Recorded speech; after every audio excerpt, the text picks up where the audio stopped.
daquilo que você tem observado e tem julgado e tem aprendido ao longo da sua vida. Ele está no livro de Hebreus, capítulo 12, na carta aos Hebreus.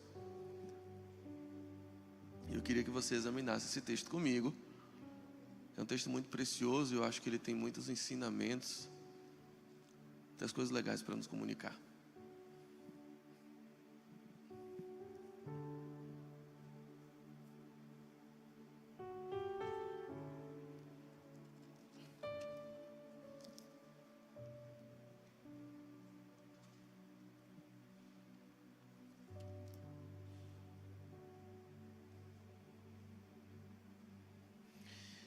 Hebreus capítulo 12, a partir do verso 1, diz assim: portanto, também nós, uma vez que estamos rodeados por tão grande nuvem de testemunhas, livremo-nos de tudo o que nos atrapalha e do pecado que nos envolve, e corramos com perseverança a corrida que nos é proposta, tendo os olhos fitos em Jesus, o autor e consumador da nossa fé. Ele, pela alegria que lhe fora proposta, suportou a cruz, desprezando a vergonha, e assentou-se à direita do trono de Deus. Pensem bem naquele que suportou tal oposição dos pecadores contra si mesmo, para que vocês não se cansem e nem desanimem. Na luta contra o pecado, vocês ainda não resistiram até o ponto de derramar o próprio sangue. Vocês se esqueceram da palavra de ânimo que ele lhes dirige como a filhos. Meu filho, não despreze a disciplina do Senhor, nem se magoe por sua repreensão, pois o Senhor disciplina quem ama e castiga a todo aquele a quem aceita como um filho. Suportem as dificuldades, recebendo-as como disciplina. Deus os trata como filhos.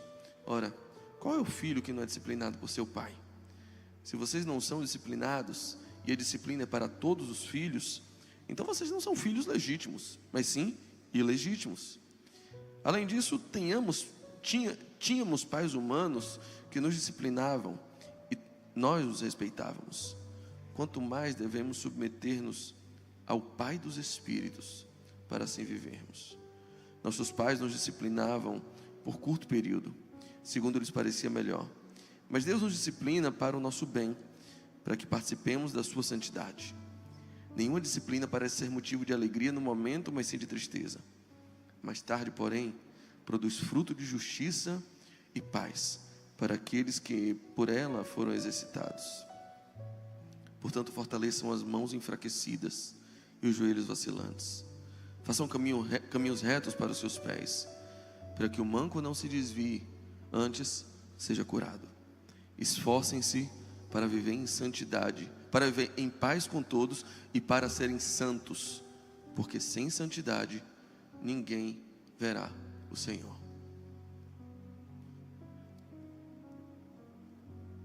Meus queridos, o grande inimigo que todo homem tem, o grande desafio diário de cada um de nós, o que nos atrapalha, o que bloqueia a nossa caminhada, o que fere a nossa alma, o que malfere os nossos sentimentos, o que bloqueia os nossos planos, o que torna boa parte dos nossos sonhos torpes e por conta disso às vezes impossíveis, é uma substância instalada no corpo de cada um de nós, que vem no DNA de fábrica, um aplicativo que todos nós já tivemos instalados em nossa alma, em nossa essência, desde o nascedouro.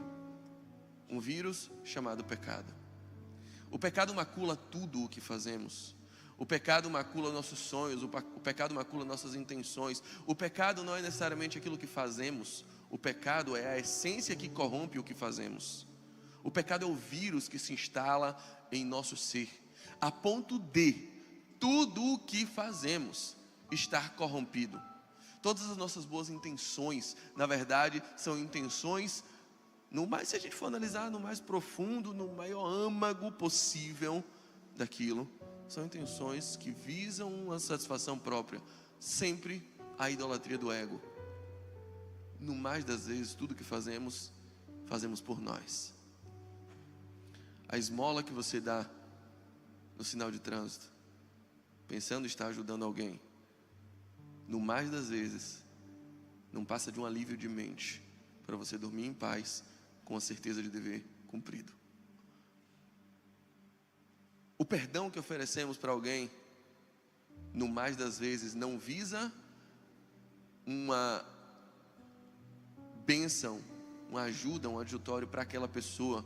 Na verdade, é só uma libertação da sua própria alma e do seu coração e dos seus sentimentos para que você se sinta bem. A gente tem mania de dizer que gosta das coisas. A gente tem mania, por exemplo, de dizer que gosta de pizza e gosta de hambúrguer. Alguns loucos gostam de brócolis. Vai entender. Mas a bem da verdade, quando você diz que você gosta de pizza, eu não acredito que seja factível a cena de você acordando 3 horas da manhã para orar pela vida da pizza. Eu não acredito que você faça alguma coisa em prol do hambúrguer. Não. O que você gosta na pizza é a sensação de prazer que a pizza lhe causa. O que você gosta no hambúrguer é o aguçamento das suas papilas gustativas a partir do processo de mastigação do hambúrguer. Na boa, você não gosta de hambúrguer, você não gosta de pizza, você não gosta do seu irmão, você não gosta muitas vezes do seu marido, você não gosta da sua esposa, você gosta de você. E gosta do bem que tudo isso causa a você mesmo. O pecado nos atinge nesse nível, a ponto de que Isaías 64, versículo 6, vai nos dizer que até mesmo as nossas justiças, as nossas virtudes, os nossos méritos para Deus não passam de trapos de imundície.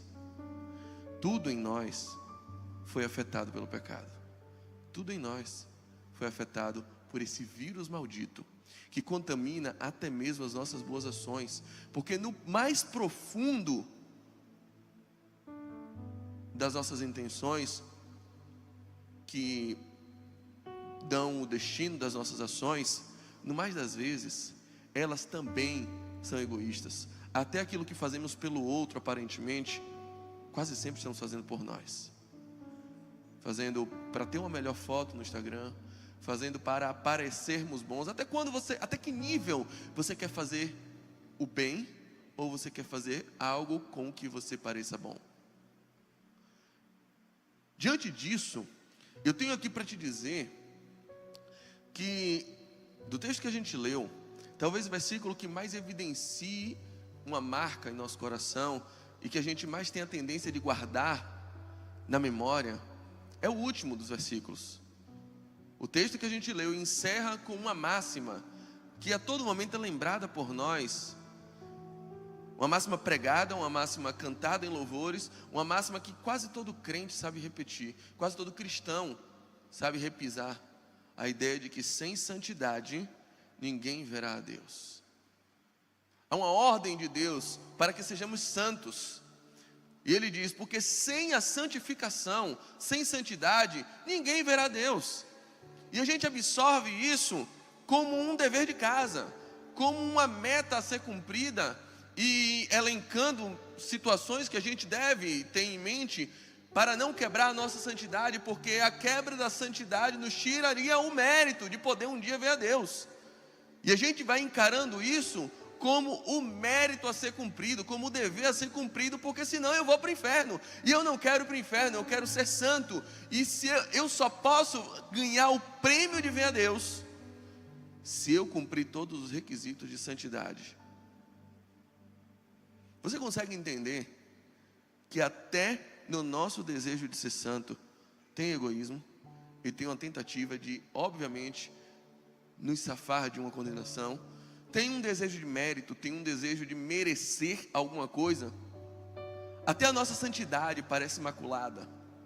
Até o nosso desejo de santificação parece maculado pelo vírus mortal do pecado, que nos leva à inteligência de que a nossa santidade depende de nós.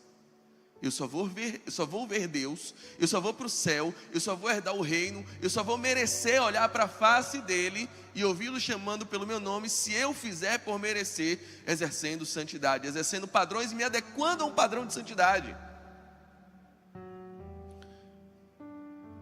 Essa ideia joga Deus para o final da história.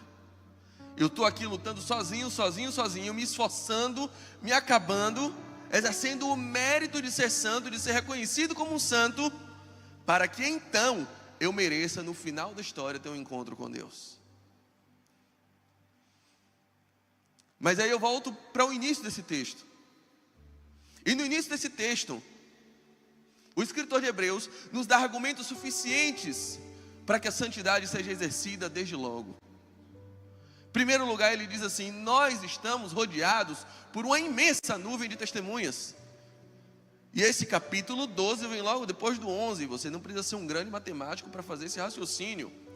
Mas o capítulo 11 de Hebreus é o capítulo conhecido como o capítulo dos heróis da fé.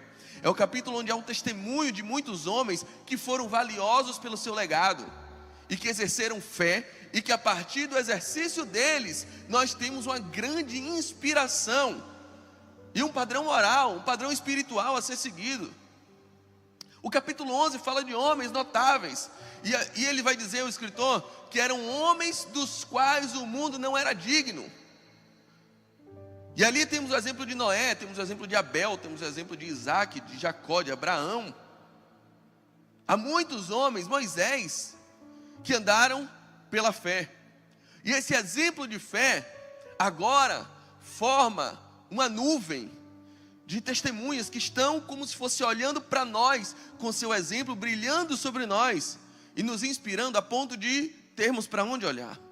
Em primeiro lugar, nós temos para onde olhar porque temos exemplos maravilhosos de homens que vieram antes de nós. Quem sabe quem foi a pessoa em quem você alcançou o primeiro padrão de inspiração para ser quem você é hoje, ou para ser quem ainda você deseja ser? Quem foi a pessoa que te inspirou na sua profissão, que deu vontade de você ser o que você hoje faz? Quem foi a pessoa que, olhando para ela, lhe deu vontade de ser crente? Quem foi a pessoa que, em primeiro lugar, você olhou e disse assim: é isso que eu quero ser? No mais das vezes, isso é uma questão de paternidade. O meu pai era advogado, era professor, era pastor. Mas nem todos os legados são positivos. Ele também era torcedor do Bahia, assim como eu me tornei. Você vê, amanhã eu estou fazendo 37, mas a aparência já é de mais de 50. 90% disso é culpa do Bahia. A gente vai passando esses desgastes emocionais, mentais, coronarianos. Mas a gente vai deixando um legado. E ele está dizendo aqui, o escritor está dizendo, que essa nuvem de testemunhas é como se fosse uma corrida de revezamento, em que começam os corredores com o bastão, e aí tem um já esperando para dar continuidade, pegar o bastão e correr mais uma milha. E lá na frente tem outro esperando. E quem já correu, fica lá de fora torcendo: vai, vai, vai, vai, completa o que eu comecei, termina aquilo que eu comecei. O escritor de Hebreus está dizendo: nós agora estamos cercados por essa nuvem daqueles que começaram, estão torcendo para que nós possamos dar sequência a esse legado, um legado de santidade, que agora está de testemunha contra nós ou a nosso favor. Nós estamos cercados por essa nuvem. Nós também estamos cercados por nuvens de testemunhas imediatas, de pessoas que estão olhando para nós e que precisam do nosso testemunho. Os seus sócios, seus colegas de trabalho, seus familiares, seu esposo, sua mulher, seus filhos. Seus filhos. Eu vi a história de um rapaz que olha para o filho e diz assim: moleque, olhe por onde você anda, viu? E o menino olha para o pai e diz assim: olhe por onde anda você, eu sigo seus passos. A responsabilidade de uma paternidade, a responsabilidade de estar influenciando pessoas. Aliás, você sabe, só existem dois tipos de postura no mundo de hoje: ou você é influenciador ou você é influenciado. Na escola, o seu filho ou vai ser influenciador ou vai ser influenciado. E eu tenho isso muito consciente desde cedo. Ou o garoto ímpio vai ensinar o meu filho a falar palavrão, ou meu filho vai ensinar o garoto ímpio a cantar louvores da igreja. Então é preciso a gente ter essa noção de que estamos cercados por uma imensa nuvem de testemunhas. Temos para onde olhar. E essa nuvem também está olhando para a gente. De pessoas que já passaram, pessoas que estão na Bíblia, pessoas que estão fora da Bíblia, pessoas que estão aqui. Mas principalmente, o escritor continua dizendo, mas temos um exemplo máximo a seguir. Devemos estar a todo momento com os nossos olhos fitos, cravados, cravejados em Jesus Cristo, o autor e consumador da nossa fé. A ideia e a hipótese que ele menciona aqui é, se você tirar o olho de Jesus, você vai se dar mal. Você está ferrado. Se Jesus parar de ser seu exemplo, parar de ser seu norte, se as decisões que você toma não são com seus olhos fitos em Jesus, a sua casa vai cair, meu irmão. Se quando você decide alguma coisa na sua vida, não é para Jesus que você está olhando, o seu padrão não é um padrão de santidade. Para onde você olha na hora de decidir a sua data de casamento, a sua carreira? Para onde você está olhando na hora de decidir se vai ou não ter filhos? Para onde você está olhando se você vai decidir, quando você vai decidir sobre continuar um relacionamento ou abortar esse relacionamento? Para onde você está olhando? Se for para qualquer outro lugar que não para Jesus Cristo, você não está vivendo em santidade. A única maneira de viver em santidade é olhando para Jesus. Não tem como você viver em santidade sem descobrir o que é santidade. E santidade é olhar para Jesus. Santidade é estar com os olhos fixos nele. Santidade é olhar para ele e dizer qual é a direção. Você é meu norte, você é minha bússola. É com base em você que eu decido a minha vida, Jesus. É com base em você que eu dito o ritmo, a toada do meu casamento. É com base em você que eu decido como tratar minha esposa. Que tipo de tratamento eu vou dar ao meu marido que errou de novo? Eu vou dar ao meu sócio, que talvez ainda não te conhece. É com base no que você me diz. O texto é eloquente o bastante para dizer que Jesus é o norte de todas as nossas decisões. Que Jesus é para onde devemos estar olhando. E que não há como prosseguir em santidade sem primeiro olhar para Jesus. E já vou antecipando. Veja como isso é incongruente. E não tem nenhum tipo de harmonia com aquela ideia de que devemos ser santos para ver a Deus. Porque não dá para ser santo se você nunca viu a Deus. Santidade não é um mérito que devemos cumprir, um requisito, um checklist, para merecer olhar para Deus. A santidade é a consequência imediata de quem já olhou para Deus e recebeu dele a essência e o caráter. Nós não somos santos para ver a Deus. Nós somos santos porque vimos ele e porque ele olhou para nós. Só dá para ser santo assim, com os olhos fixos em Jesus. Eu não tenho como ser santo se eu nunca conheci um padrão de santidade. Eu olho para Jesus, vejo como ele é belo, corro e vou me arrumar do jeitinho que ele está. Tudo o que fazemos, nosso comportamento, se baseia naquilo que a gente reproduz. Um dos maiores pilares da pedagogia, Lev Vygotsky, diz que quase 90% de tudo o que fazemos, aprendemos por imitação. A gente está sempre imitando a pessoa para que a gente está olhando.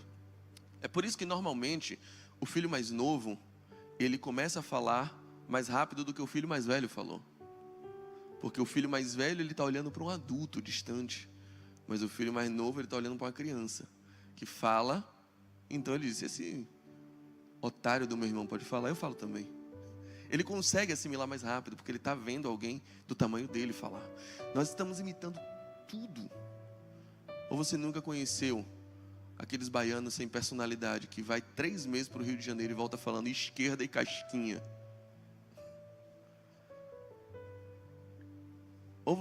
Ou é por acaso que o alemão fala fonemas que a gente nunca consegue pronunciar, e que o gringo, o estrangeiro, nunca consegue falar fonemas que são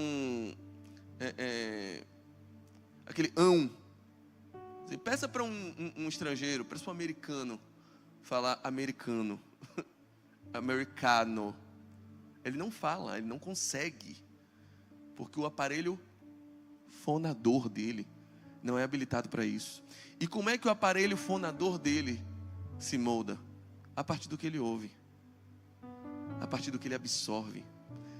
Aquilo que você absorve molda até sua consistência física, o tempo todo. É por isso que precisamos olhar para Jesus, e não dá para ser santo sem antes olhar para Jesus, porque o nosso aparelho almático não tem como se formar sem absorvermos aquilo que vem de Jesus. Não dá para inventar santidade. A nossa santidade é uma consequência imediata de uma experiência real com aquele que é santo. Só dá para ser santo assim. E eu não estou falando que santidade é ser irrepreensível e infalível. Não. A palavra santo, no grego agios, no hebraico kadosh, é simplesmente estar separado para uma finalidade. Você tem consciência que a sua vida, que o seu corpo, que a sua integridade, que a sua mente, que o seu coração foram separados por Deus desde a eternidade para o louvor da glória dele? Ter essa consciência é entender santidade. E você só vai conseguir entender isso se os seus olhos estiverem fixos naquele que te separou. Onde é que estão seus olhos, bicho? O que você está escutando? O que está enchendo o seu coração todos os dias, para que depois você reclame com Deus que você não consegue ser constante?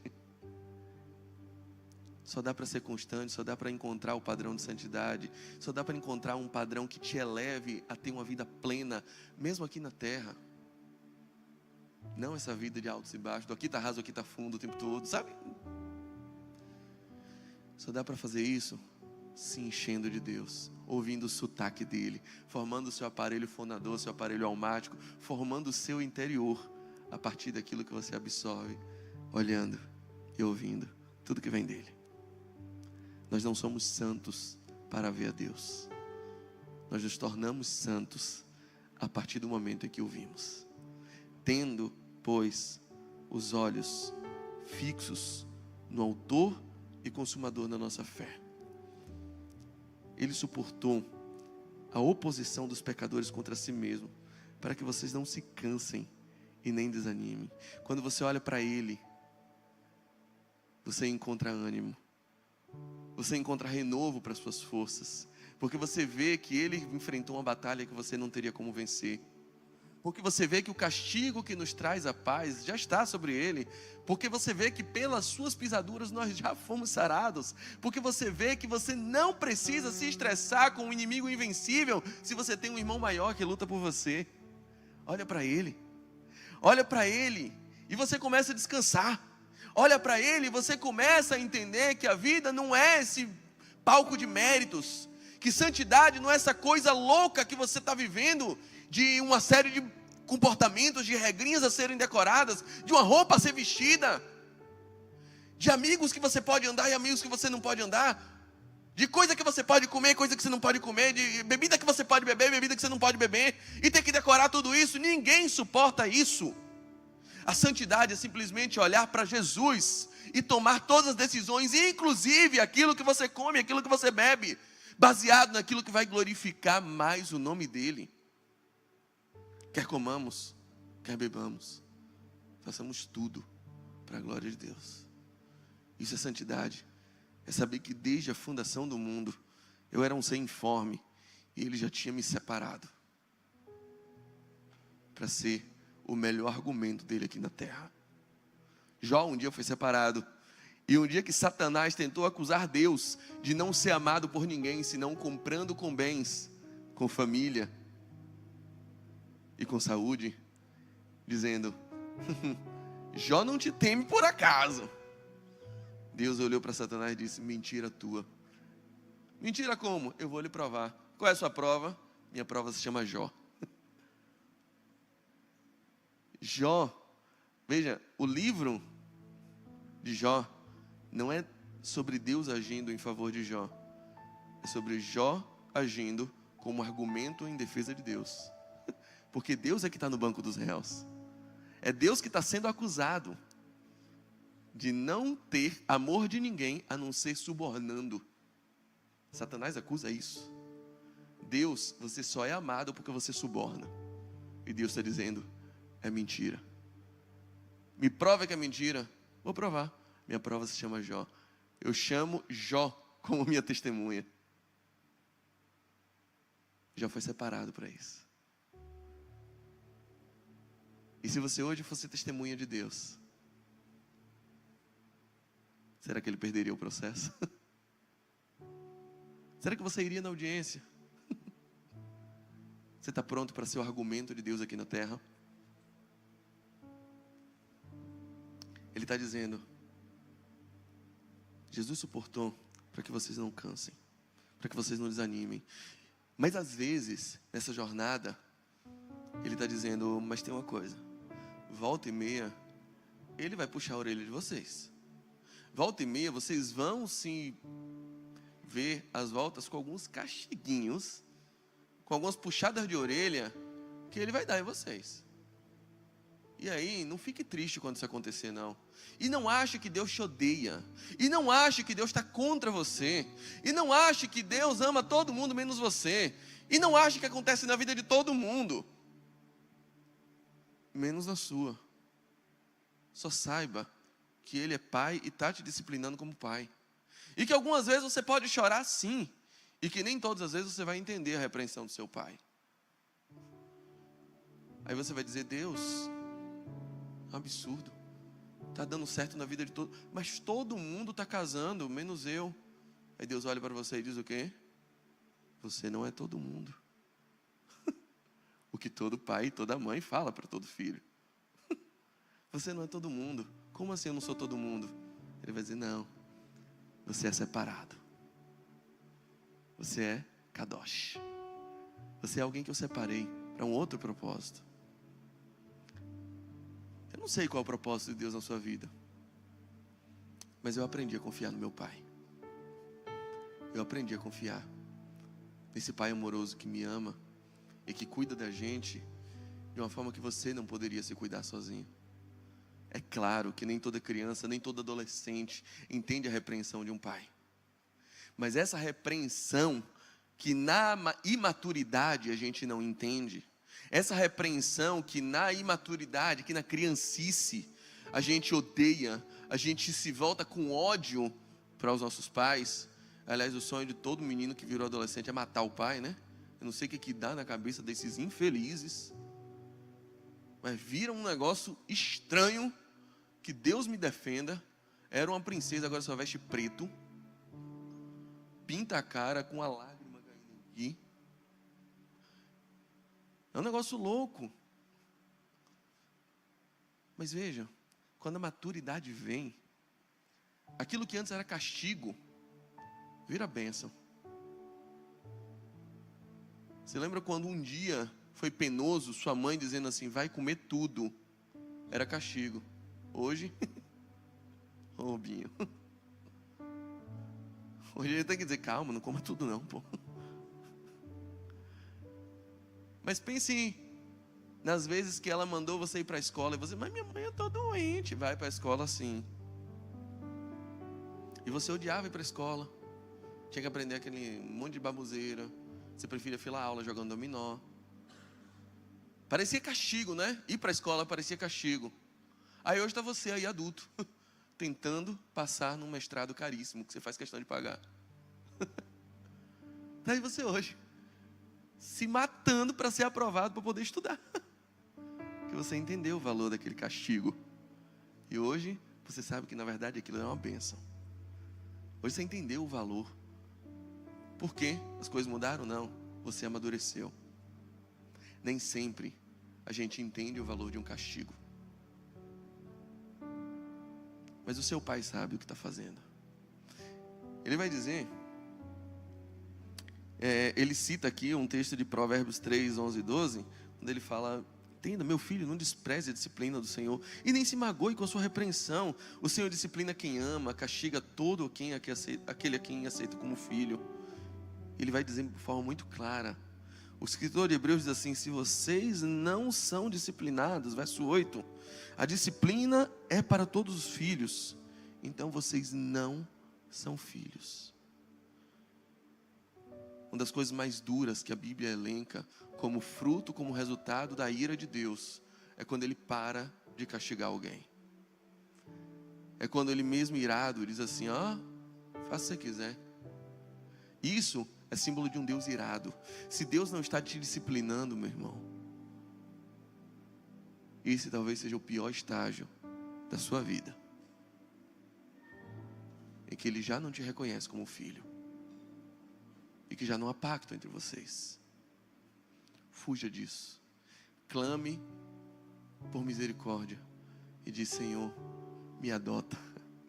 Eu não quero andar à deriva. O seu coração é enganoso. Aliás, olha para a sua vida hoje. Você está bem? Você está satisfeito? Será que foi o seu coração que te trouxe até aqui? Todas as suas decisões estão dando certo realmente? É assim que você quer viver? Ou você cansou e prefere que alguém assuma o controle? Não dá para ver assim. Ele vai dizendo assim: nenhuma disciplina parece motivo de alegria no momento, mas de tristeza. Nenhum castigo é bom no momento do castigo. Mais tarde, porém, produz frutos de justiça e paz para aqueles que por ela foram exercitados. Boa parte dos seus castigos de criança hoje são bênçãos na sua vida. E você pensa: ainda bem que Ele me castigou. Eu penso bem na trajetória da minha infância. Nós éramos em 3 irmãos e a gente morava num bairro muito humilde em Salvador, bairro de periferia. E o grande trunfo da vida da gente foi porque meu pai era professor de uma escola particular, muito boa, e a gente tinha bolsa de estudo. Só que essa escola ficava a 30 quilômetros da minha casa. E eu comecei a estudar nela com 9 anos de idade. E meu pai não podia me levar. E, obviamente, não tinha nenhum transporte público que fizesse o trajeto Canela-Vista Alegre. Ô bênção. Então, eu ia para a escola cada dia num veículo diferente. Um dia ia de Volvo, outro dia de Mercedes, com motorista particular. Tudo aquilo. Vocês conhecem aquele padrão de vida. Ele tinha um horário marcado de chegar e me buscar. Só que na primeira semana de aula, eu com 9 anos, o menor da sala, eu sempre fui muito adiantado, né? Então eu tinha 9 anos já na 5ª série, já iniciando o ginásio. Eu era o menor da sala, suburbano e com cara de abestalhado, andando sozinho na rua a mais de 30 quilômetros da minha casa. O alvo perfeito para todo meliante. Na primeira semana de aula, eu fui assaltado.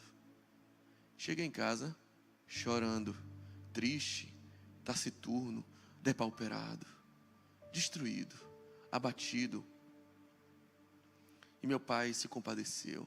Disse: puxa, meu filho, que pena, a cidade está tão violenta. E minha mãe disse a mesma coisa: está tão violento. Aí eu chorei.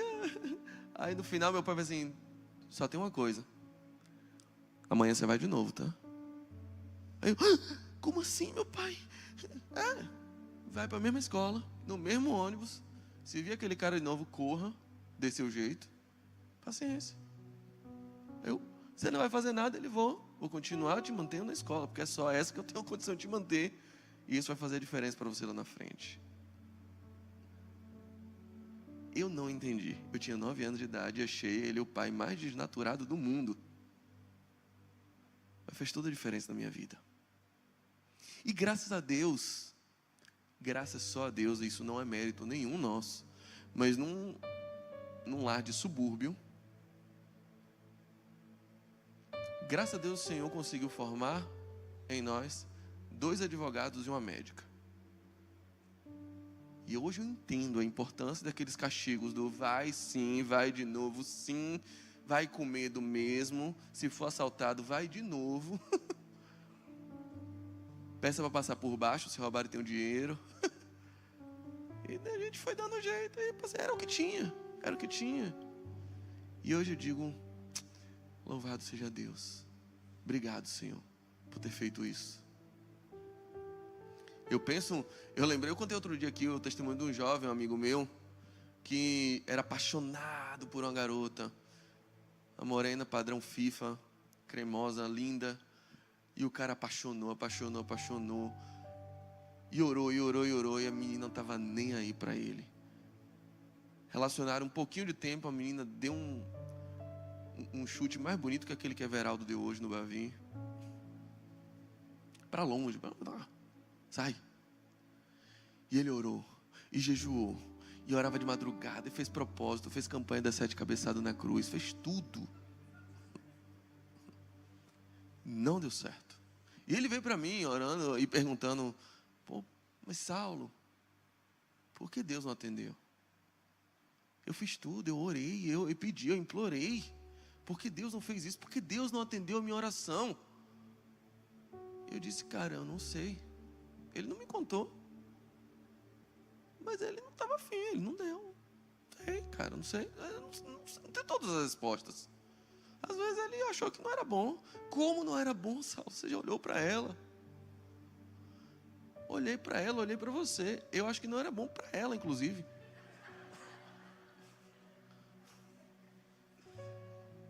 Sei lá, cara. Anos passaram. E aí, passou um tempo. A adolescência deixa a gente meio disforme, né? Ele parecia um ornitorrinco, todo estranhão. Sabe aqueles Pokémon não evoluídos, assim? Um negócio... Mas ele cresceu e ficou bonito. Bonitão. Começou a malhar, emagreceu. Dinheiro também deixa a gente... Começou a trabalhar, o dinheiro entrando. E todo mundo fica bonito depois do dinheiro. E aí, estava se posicionando. E um dia ele chega: Saulo, você não sabe o que eu encontrei. Quem foi, rapaz? Fulana. Pai. Sentiu, hein? Ele: rapaz, sabe qual foi meu primeiro pensamento na hora? Você precisava ver como ela estava, velho. Estranhona. Toda estragada. Eu fui mesmo, velho. E você pensou o quê? Eu só consegui orar e dizer: Deus, muito obrigado, porque você não ouviu minha oração. Deus é Pai. Aprenda a confiar no teu Pai. Os tratamentos dele às vezes são meio dolorosos, são meio de castigo mesmo, de punição, de educação, de pedagogia. Mas Deus sabe o que faz. No momento, ninguém gosta do castigo. Mas depois, mais tarde, verso 11, porém, ele produz fruto de justiça e paz para aqueles que por ela foram exercitados. E qual é o objetivo de tudo isso? O que é que Deus quer com tudo isso? E é aqui que eu quero chegar. Por que que Deus está gastando tanto tempo em te formar? Por que que Deus está gastando tanto tempo em te castigar, em te punir, em te educar, nessa pedagogia interminável dele? Que parece que ele quer sempre o que você não quer. Que ele tem sempre um pensamento diferente do teu. Por que que Deus está investindo tanto tempo nisso? Por que que Deus perde tempo em me educar? Aí ele vai dizer: portanto, ou seja, a finalidade é essa. É para isso. Verso 12. Portanto, eu estou fazendo tudo isso para que vocês fortaleçam as mãos enfraquecidas e os joelhos vacilantes. Façam caminhos retos para os seus pés, para que o manco não se desvie, mas seja curado. Esforcem-se para viver a paz com todos. Veja que ele está te habilitando, fazendo de você alguém bom, para que você seja um bem para os outros, para que a sua vida sirva, para que o manco pare de manquejar, para que o joelho fraco se fortaleça, para que as mãos cansadas encontrem alívio. Esforcem-se para viver em paz com todos e para serem santos. Sem santidade, ninguém verá o Senhor. O que ele está dizendo? O objetivo de tudo isso é porque na sua casa pode ter um pai com o joelho fraco.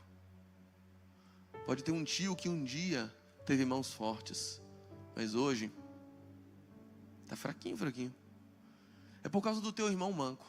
é por causa do teu marido, que não consegue mais levantar. É por causa do ambiente que você está, cercado de gente fraca, cercada de gente que não consegue viver em paz. Então eu estou investindo em você para que você seja um agente de paz. E principalmente, você que já viu o Senhor, você que está com o olho fito nele, você que consegue ter uma experiência com Jesus, você que conheceu Jesus, você que um dia encontrou com Jesus, e que agora pode olhar para Jesus, pode ter os olhos fixos nele. Seja santo, haja com santidade, imite Jesus, imite o sotaque dele, ame como ele ama, haja como ele age, perdoe como ele perdoa, porque sem a sua santidade, ninguém verá o Senhor. Ele não está dizendo seja santo, porque senão você não vai ver o Senhor. Ele está dizendo seja santo, porque senão ninguém vai ver o Senhor em você.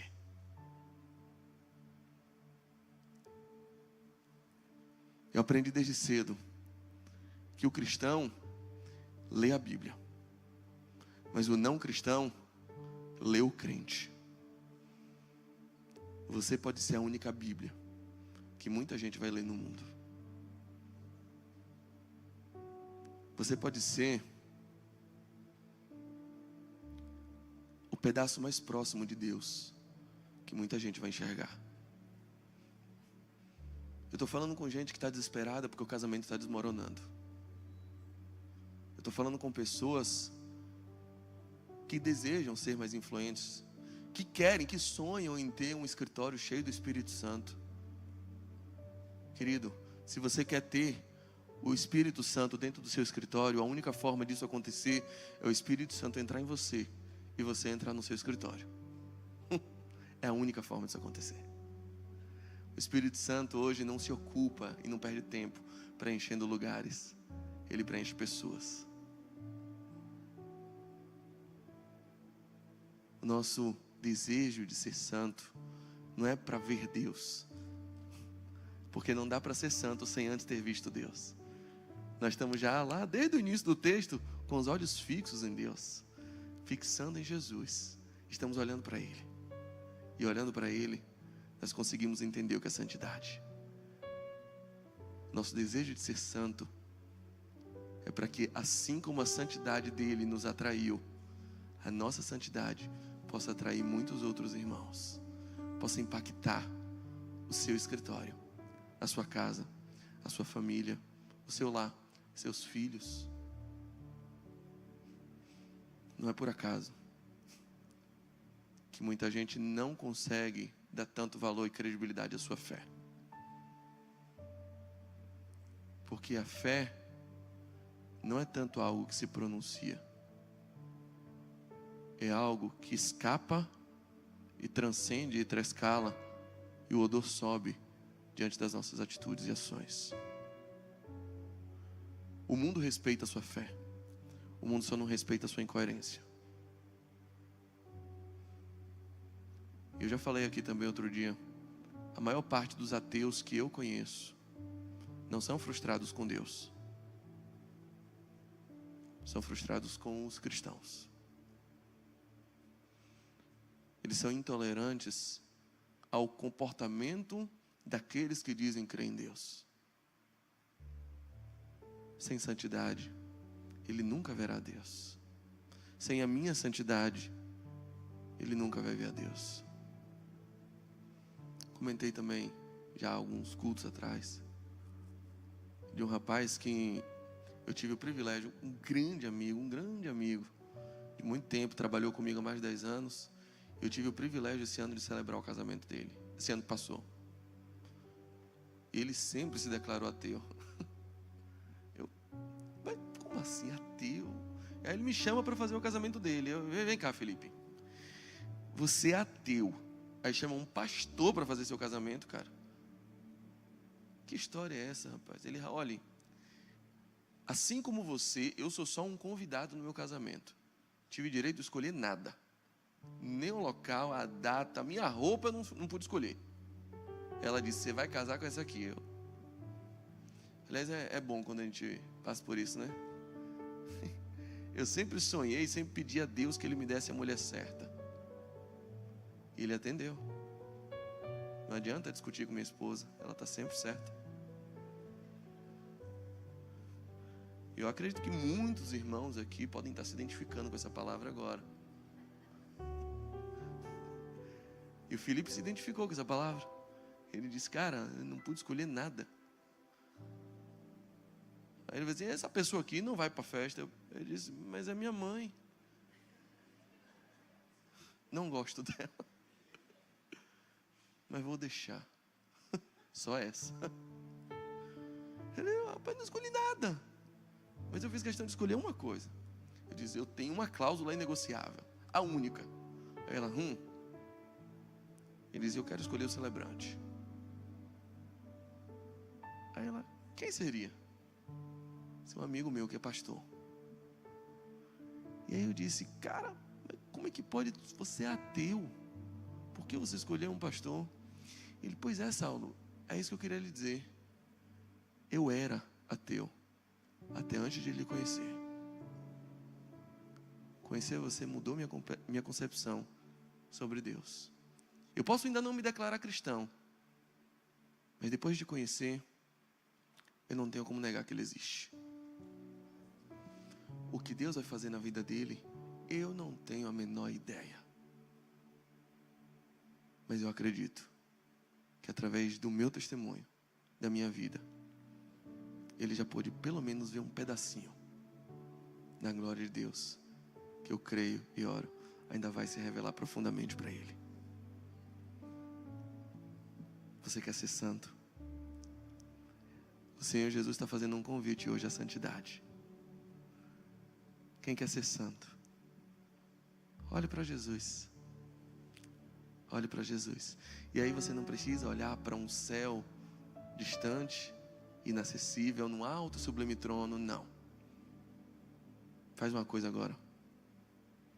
Por favor, feche seus olhos. Baixe sua cabeça. Eu não queria que você olhasse para um Jesus inacessível. Eu não queria que você olhasse para um Jesus num alto sublime trono.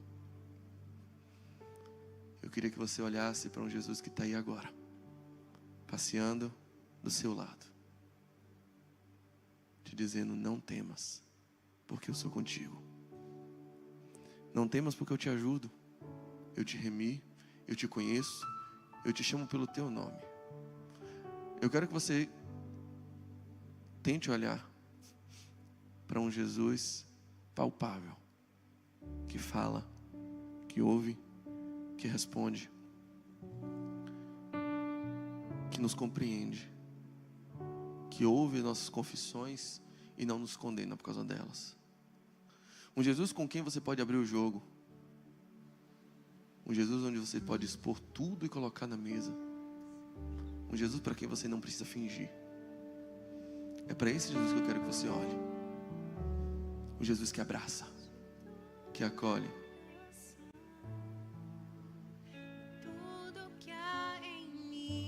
Ele está aí agora. Ele está passeando aqui. Ele sabe o seu nome. Conhece sua dor. Conhece seus traumas, sua história, seus pecados. E quer te separar para ser santo. Ele não quer você vivendo como todo mundo, porque você não é todo mundo.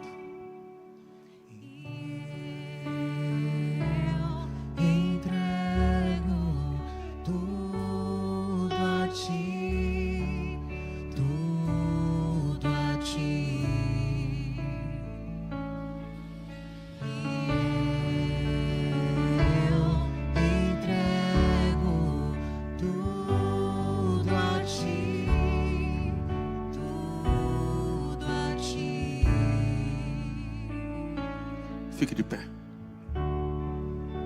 Eu canto essa canção de entrega, De descanso, e o que o mundo de desistência. Eu desisto de tentar sozinho. aos pés da cruz, vou conhecer a ti. Mas eu me entrego.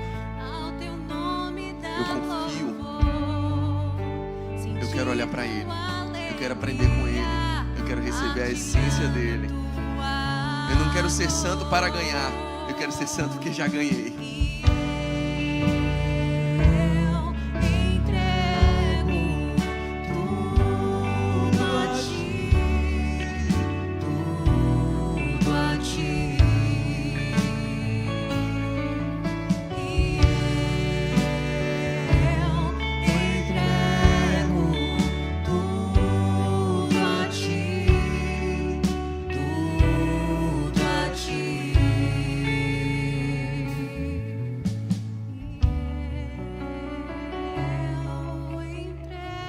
Você orasse agora no seu coração dessa forma,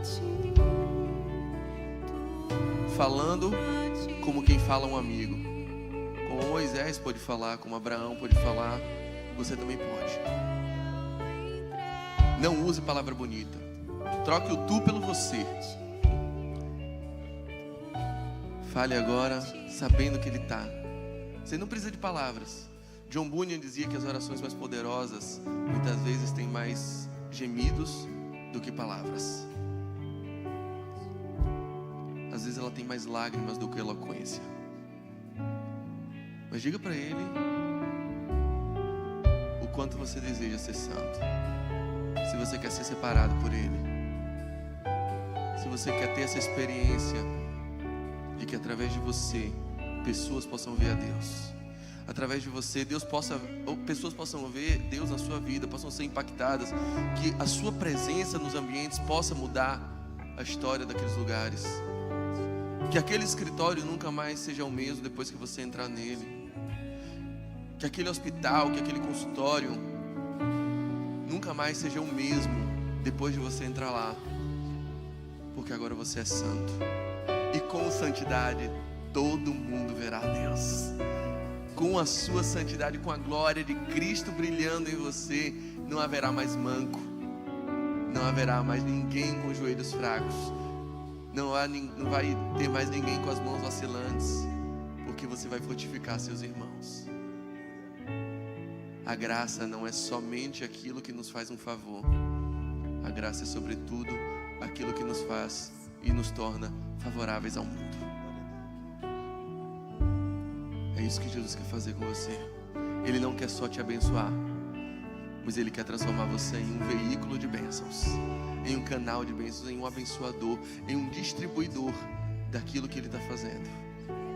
Mas como é que eu me torno assim? Não tem outro jeito. Perca o controle.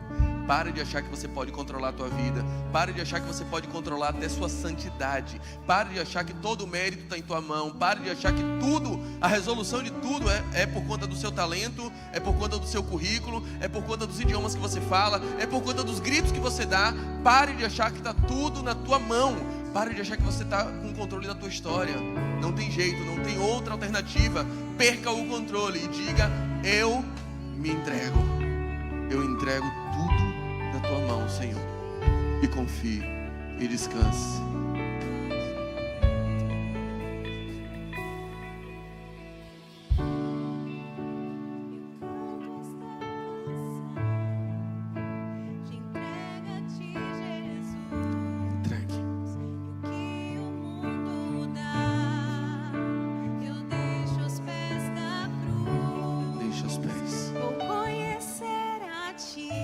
Abandona o direito de ter sempre a razão.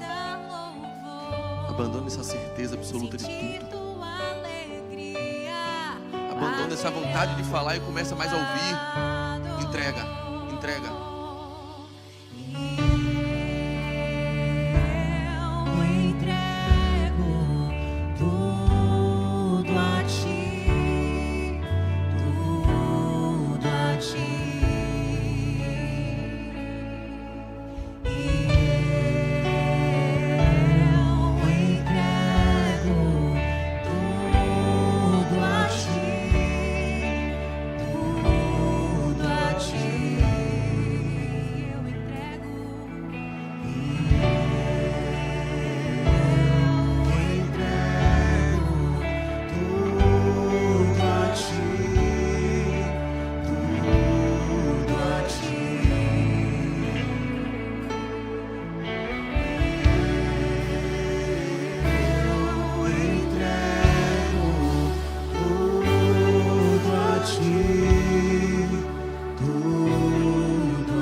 entregamos. Entregamos e confiamos, sabendo que na tua mão está melhor do que na nossa. Sabendo, Senhor, que podemos descansar, porque temos um Pai que transforma a aflição do castigo em alegria pela bênção. Senhor, sei que muitas coisas que hoje não entendemos, amanhã glorificaremos, sabendo que era para o nosso bem. Senhor, quando a gente aprende a confiar em Ti, o pesadelo vai embora. Quando a gente aprende a confiar, nós podemos experimentar um descanso que a razão humana não consegue entender. A gente consegue descansar a nossa cabeça num travesseiro mesmo em meio à guerra. A gente consegue encontrar descanso até reclinando a nossa cabeça numa pedra, como Jacó fez um dia. Senhor, quando aprendemos a descansar, aquelas oscilações, aquele medo, aquela ansiedade patológica, ela começa a dar lugar a uma tranquilidade tão grande, a uma paz que excede todo entendimento. Senhor, que a gente não ande ansioso sobre o que a gente vai comer, o que a gente vai vestir, sobre as nossas relações, mas que a gente entregue, e que a nossa santidade seja fruto ou consequência da nossa entrega, e não aquele esforço sobre-humano, sobrenatural, de quem quer impressionar, de quem quer ser o mais religioso, o mais dogmático de todos. Senhor, há tanto pecado nesse tipo de santidade. Ninguém vai ver o Senhor assim. Quantas vezes temos afastado pessoas de verem o Senhor, porque aquilo que chamamos de santidade é só religiosidade e mérito, é só imposição dogmática de padrões, de costumes, que não salvam e não libertam ninguém. Mas Deus, a gente não quer isso. A gente quer refletir como um espelho o brilho da Tua glória, falando como o Senhor fala, amando como o Senhor ama, acolhendo como o Senhor acolhe, levantando os caídos como um dia o Senhor nos levantou.